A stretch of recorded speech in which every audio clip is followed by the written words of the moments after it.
Jadi ikhwati fillah, saudara-saudara seiman di mana saja antum berada, di akhir zaman ini kondisi sekarang makin mencekam dan menegangkan.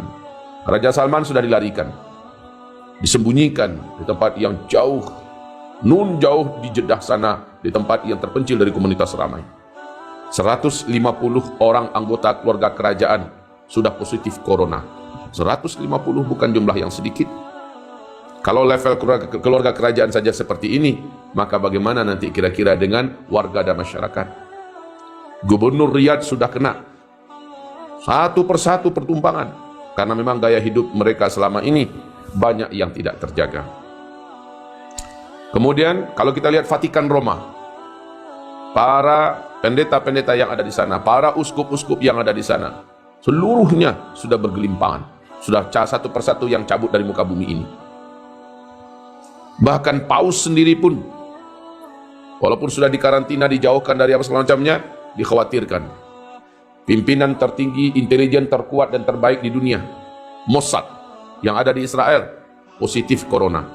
Dikarantinakan dan diberikan penanganan yang intensif. Menteri Kesehatan Israel juga positif corona. Banyak petinggi-petinggi, bahkan Benyamin Netanyahu 2 kali dikarantina. Ya. Bagaimana dengan Inggris? Perdana Menteri Inggris juga hampir saja menuju kepada klimaksnya. Sudah kritis, keadaannya sangat berat sekali.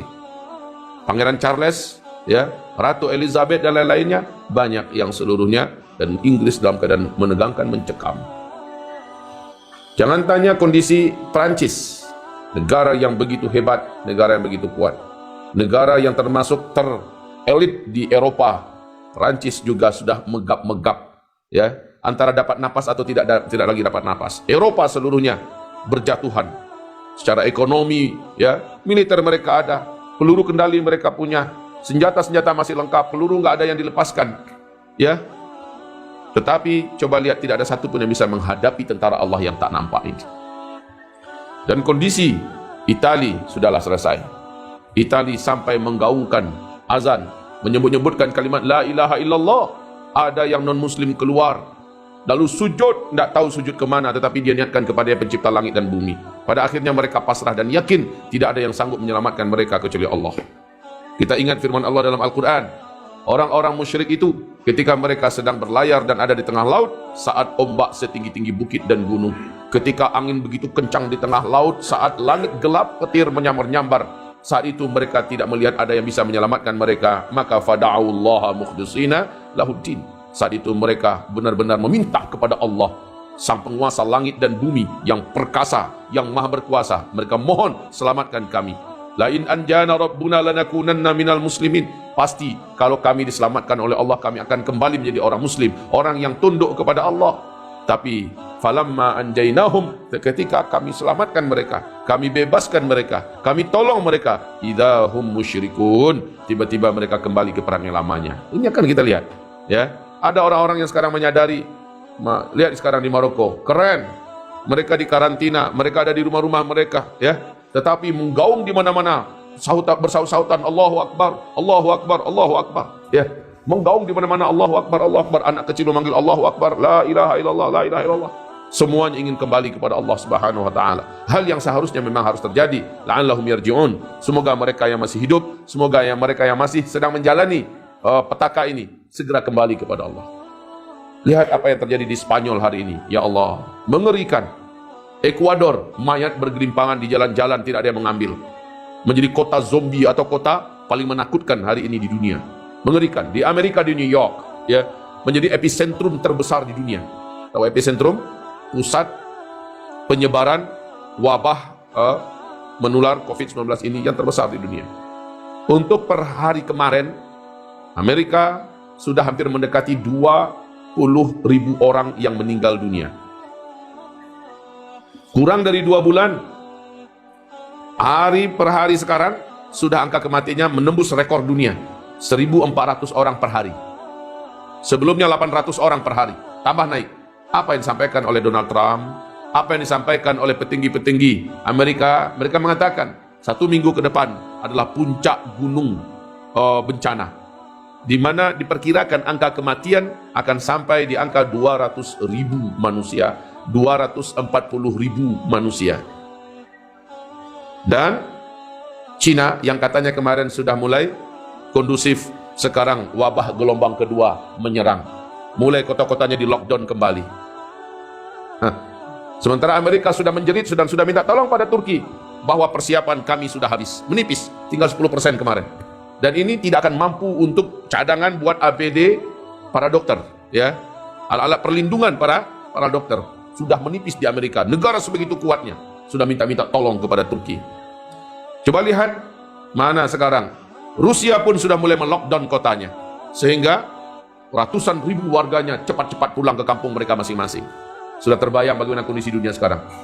Sebutkanlah negara mana yang paling perkasa dan kuat. Israel yang begitu canggih teknologinya juga tak berdaya, tak berkutik, angka kematian terus naik tajam.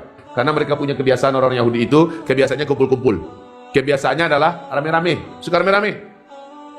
Dan mereka menganggap remeh ini tentara Allah, COVID-19. Mereka anggap remeh, sehingga anggapan remeh ini yang berbahaya. Kemarin guru kita Syekh Salim menyampaikan pacah talur, kalau bahasa orang Padang ya, pacah talur.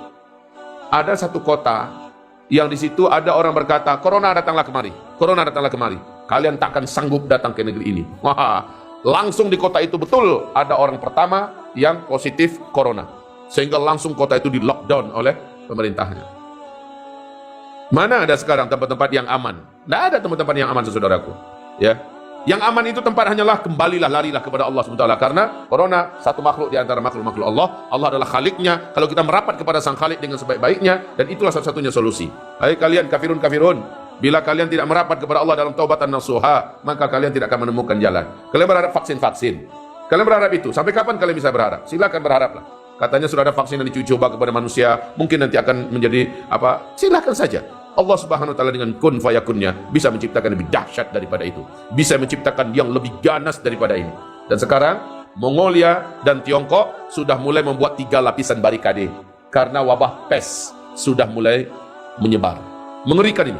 Wabah pes itu apa? Wabah yang dulu pernah paling mematikan sepanjang sejarah dunia. Sekarang sudah mulai tumbuh dan berkembang. Di negeri Mongolia dulu asalnya memang, yaitu pada abad ke-14 ya, 1347 ke 1351 Masehi. 60% jumlah penduduk barat Eropa itu mati oleh wabah pes ini dengan sangat mengerikan. Bangkai ada di mana-mana, tidak mampu lagi diatasi. Dan wabah itu juga sekarang muncul, wabah pes. Flu babi yang bersumber dari Eropa juga sekarang sudah banyak sekali babi-babi yang diternak oleh orang Tiongkok sana mati secara mendadak. Dan itu akan berkembang kepada ternak yang lain dan juga bisa memindah kepada manusia. Ada apa ini? Indonesia, Malaysia, Masya Allah, kita betul-betul prihatin melihat kondisi Malaysia sudah lockdown begitu lama dan panjang, ternyata angkanya tetap tak terbendung. India juga demikian, yang punya penduduk 1,3 M atau 1,4 M itu, India malah makin parah, sehingga India sekarang menuntut Cina ya, 2 triliun USD, angka yang mereka tuntut dari Cina, karena ini adalah karena kejahatan Cina dari awal. Cina tidak mengumumkan sehingga kami bisa siap. Cina tidak transparan sehingga kami akhirnya menjadi pandemi global. Kondisi India yang carut-marut, yang ekonominya memang lemah, kemudian rakyatnya biasa kotor dan tidak bisa diatur ya, ini menjadikan India akan menjadi epicentrum yang juga mengerikan. Dan jangan salah-salah, Indonesia akan bagaimana nanti ke depan. Seorang dokter yang viral sekarang di Malaysia memberikan pernyataan yang cukup membuat kita merinding, tapi hasbunallah, kita bertawakal sajalah kepada Allah. Apa kata dokter itu? Indonesia menunggu bom waktu. Indonesia ini akan menunggu bom waktu. Ini akan menjadi epicentrum yang paling ganas mungkin di Asia Tenggara atau di Asia. Hasbunallah ni'mal wakil, ni'mal maula, ni'man nasir. Hamba-hamba Allah tak perlu gentar, tak perlu takut.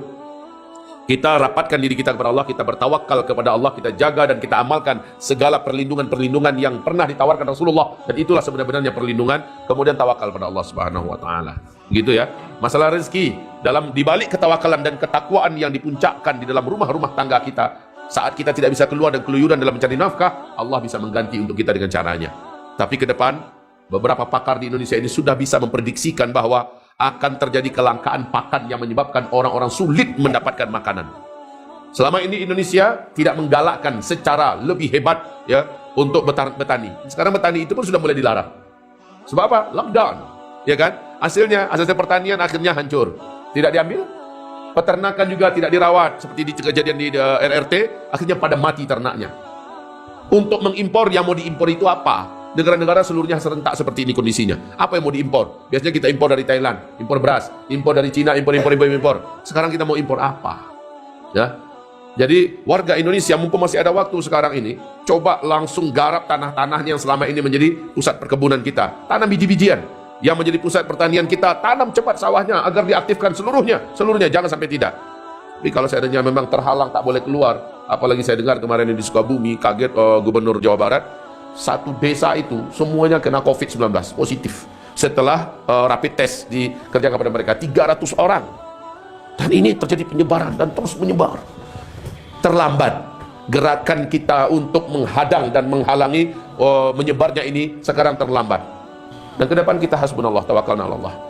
Lalu kelaparan global memang akan menjadi sekarang biji-bijian di Cina sudah sejak 2017 ternyata mereka tumpuk dan mereka jamin bahwa makanan kita dijamin aman. Setiap warganya diperintahkan di RRT sekarang ini, setiap warganya stokkan makanan kalian antara 3 sampai 6 bulan ke depan dijamin aman. Tiap-tiap rumah dimintakan demikian, stokkan makanan antara 3 sampai 6 bulan. Saudaraku, sedikit pun kita tak boleh takut. Kalau memang ada yang kena kepada kita, ya sudah, kita menuju kepada kehidupan berikutnya. Kalau nggak sembuh ya. Tapi ternyata ada beberapa dokter yang telah praktekkan ke dirinya yang positif corona, dan praktekkan pada keluarganya hanya dengan bawang putih jantan. Ada yang hanya dengan dengan mengkonsumsi habatus sauda. Ada yang hanya mengkonsumsi terapi dengan garam, dengan air hangat, dan garam itu diruqyah, air itu diruqyah, sembuh keluarga ini, sembuh mereka. Dah, rasanya kita nggak perlu mencemaskanlah, insyaallah taala. Sampai kita melindungi diri kita, menjaga diri kita dengan segala apa yang patut dan pantas, kita bentengi dengan doa-doa kepada Allah, dengan amal soleh yang maksimal. Kalaupun kena sudah takdir, kemudian kalaupun meninggal syahid insyaallah. Apa yang dicemaskan?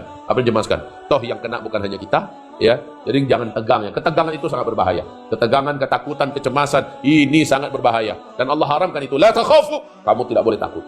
Inna awliya Allahi la khaufun alaihim wala hum yahzanun. Sesungguhnya wali-wali Allah itu, Allahu waliyul ladzina amanu. Allah menjadi wali bagi seluruh orang-orang yang beriman. Kalau kita memang orang yang beriman, Allah adalah wali kita. Berarti kita ini adalah walinya Allah. Wali itu artinya apa? Orang-orang yang disayang oleh Allah, orang-orang yang dekat dengan Allah, orang-orang yang dijaga, dilindungi oleh Allah Subhanahu wa taala. Inna awliya Allahi la khaufun alaihim wa la hum yahzanun. Tidak ada ketakutan. Tidak perlu takut dan bahkan jangan takut. Haram takut. Sama corona takut, tidak takut kita. Kita hanya takut kepada Allah. Habiskan semua takut kita kepada Allah Subhanahu wa taala. Ya, setelah kita akhdun bil asbab, habiskan semua takut kita kepada Allah Subhanahu wa taala. Maksimalkan doa. Kan Nabi memang ada mengajarkan doa-doa. Saudaraku yang sudah punya buku Zikir Akhir Zaman, tolong buka buku itu. Buku itu ada doa-doa pelindung dari wabah, dari penyakit, dari bencana, dari petaka. Karena setelah ini petaka kita berikutnya adalah kelaparan global. Sulitnya didapatkan makanan di muka bumi ini, saudaraku. Bahkan orang yang punya duit banyak pun duit itu tidak akan berarti. Orang yang punya emas pun emas itu tidak akan peduli lagi. Orang-orang butuh makanan pada saat itu. Dan yang saya maksud pada saat itu adalah mungkin saja pada masa kita. Dan mungkin saja sebulan 2 bulan ke depan kita sudah mulai merasakan ini. Ya Allah, kita tak tahu semacam apa. Sementara beberapa daerah di Jawa sana sudah mulai tidak menemukan apa yang bisa mereka makan. Nah, saudaraku yang kami muliakan, mudah-mudahan kita menyimak ini dan mendengar ini langsung bergerak cepatlah. Yang punya lahan-lahan segera tanami biji-bijian, segera tanami tanam-tanaman yang bisa untuk dikonsumsi, ya. Apapun itu bentuknya, minimal walaupun hanya berupa ubi-ubian, walaupun hanya berupa itu, walaupun hanya berupa jagung dan segala macamnya, tanam cepat, ya, yang punya lahan. Semoga bermanfaat yang kami sampaikan, dan kita yang para santri yang sedang belajar, yang sedang menjaga diri dan juga merapatkan diri dengan Allah, yang sedang berdoa kepada Allah Subhanahu wa taala, jangan lengah kalian. Hati-hati dengan makanan yang masuk dalam mulut kalian. Hati-hati, jangan kalian makan makanan yang impor, makanan yang dibuat oleh non muslim, makanan yang tidak ada thayyibannya. Ya, hati-hati. Ini harus kita jaga bersama-sama. Sebab satu orang saja tumbang, maka ini akan cepat menyebar kepada yang lain. Tapi insya Allah selama kalian taati, selama kalian patuhi apa instruksi daripada yayasan dan daripada abah serta guru-guru kalian, insya Allah selama itu Allah akan menjaga kalian. Baik ya, sudah bagus gak ya beberapa anak-anak di antara kalian? Mau luar biasa. Dia datang, abah ini bagus gak abah? Makan ini boleh gak kami makan? Abah periksa dulu. Sini, tak bawa. Abah cek rumah. Kemudian buka internet, pelajari. Ternyata makanan itu oke. Muslim yang buat, bahan-bahannya halal, dengan cara yang halal semacamnya. Silakan nak. Itu cara yang bagus nak. Kalian tanya pada guru kalian. Kalian tanya, ini bagaimana? Membahayakan, baik atau tidak? Karena yang Allah perintahkan kita makan itu adalah halalan, thayyibah. Mungkin alhamdulillah dengan lockdown yang kita lakukan di mulazamah kita, di madrasah kita ini.